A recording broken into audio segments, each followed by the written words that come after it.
Someone came through the comment section, one of my old videos. I know I haven't been shooting. I've just been going through, trying to figure out where to direction I'm gonna go. But we're popping on TikTok though, we're popping. I'm trying to get the TikTok traffic to the YouTube channel and it's a problem. Because I don't know, maybe some people prefer TikTok because it's instant answers, instant music, short clips, rather than going on a YouTube channel which has a 1 hour, 2 hour video. So this person asked, what is the best way to manage Brahman aggression? You know, there is no best way to manage Brahman aggression. Because if you look at the Brahman's development, the Brahman is bred out of the Gyr, the one G-Y-R and G-I-R, Gyr, those two. Now the one which is spelled G-I-R, Gyr, cattle, Gyr, cattle, are considered to be very aggressive. I've seen videos of them. These animals, when they work with them in Brazil, these cows or these bulls from this particular breed, the white one, not the one with the spotted paint, with the spotted color. That one has a tendency of running over fences, jumping over fences, running over people, and injuring people. Because of that aggressive aspect of a Brahman, it is very difficult to try and manage it. A Brahman is not like a... If I have to use a dog, I can say a Brahman is like a pit bull or a Rottweiler. They have that high tendencies of biting. It's in them. You can't get it out of them. All you can do is just manage it. This is what I used to do when I was farming Brahman. The Brahman cows, heifers, and even bulls they tend to have been very aggressive in terms of damaging fences, wanting to injure people, has no regard for anybody in and around it. Those were animals that I would slaughter.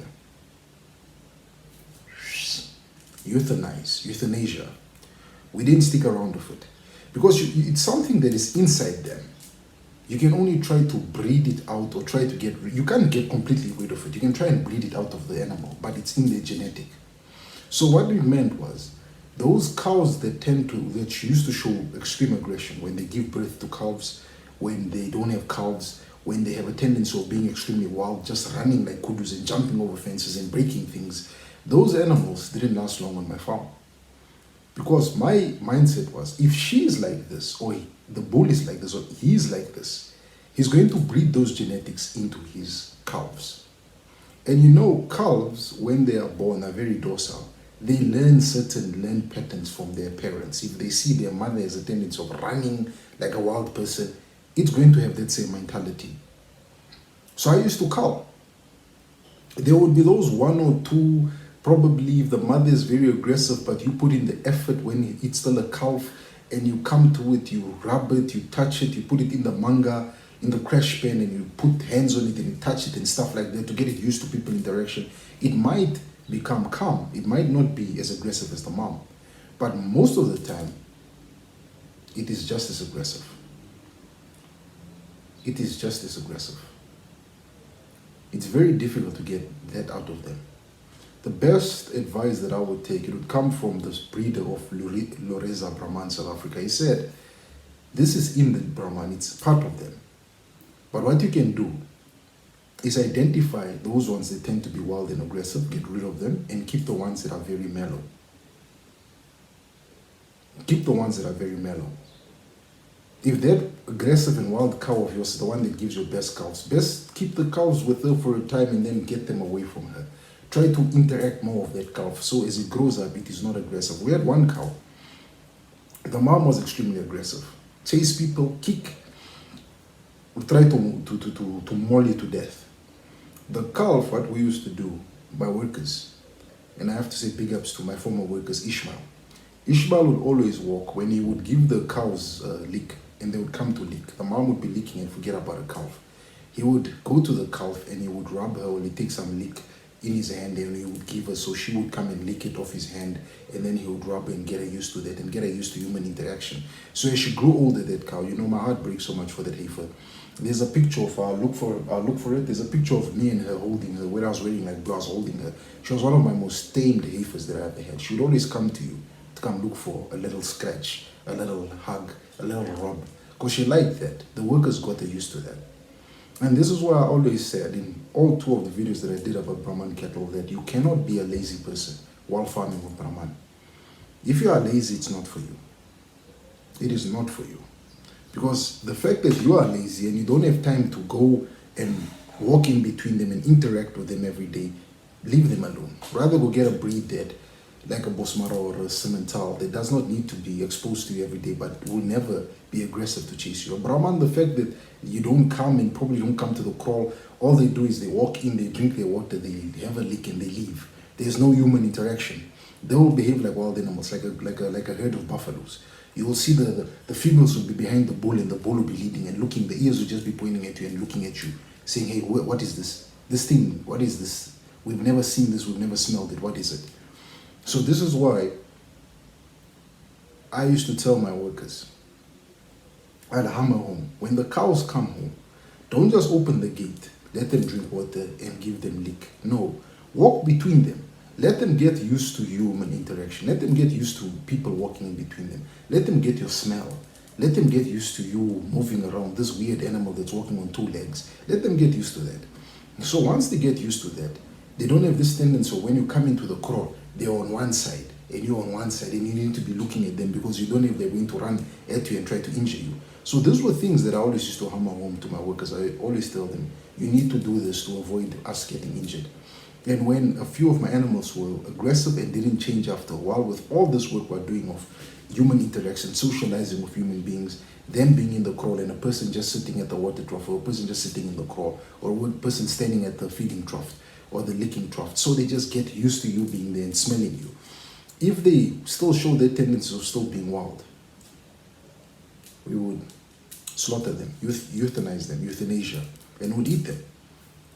We would sell them to the abattoir, not sell them to other people, but sell them to the abattoir, for the abattoir to eat them. Because this thing of trying to fix a fix a cow that's aggressive, just naturally aggressive and wild, and you can't get it to normalize and be calmer, best you get rid of it. Same policy, same principle with your pets, with your dogs or your cats, or your chickens or your ducks, whatever you keep as a pet. If you have a pit bull, and your pit bull has a tendency of biting, it's aggressive to other dogs, aggressive to you as the human being, aggressive to people around you, the first choice you have is to put it down because it's a danger. Because remember this, on your farm, you are not just responsible for your animals' welfare, you're also responsible for your farm workers' welfare. This is why you see, if anything is to happen to your farm worker, a cow injures your farm worker, your worker gets attacked by a leopard, a worker gets injured by criminals, you will be held accountable as the owner. They will always ask you, but what's up? Because these people work for you. They're under your supervision. They're under your protection. So that's what I used to do. I never tolerated animals that were aggressive. If you are showing that you're overly aggressive, out you go. We didn't deal with that. Because the thing is with the Brahman, as the breeder from Loreza said, that, and also a breeder here in Namibia, Mr. Reino van der Merwe also once said, the animal, because of the breeds that make up the Brahman, the gir tends to be aggressive and very wild. So that is bred into their genetics. Now you need to choose, you need to look at them and say, this one, the gir genetics of being wild came out a bit more than the other ones. This is why when you see a certain calf or you see a bull that has a tendency of jumping fences or that chases people, that has a tendency of just chasing everyone and is a risk to people, don't buy it. It can be cheap, good looking, but don't waste your time. That thing is going to be an expense to you. Get rid of it. Sometimes you can always try to change it, but it's very difficult.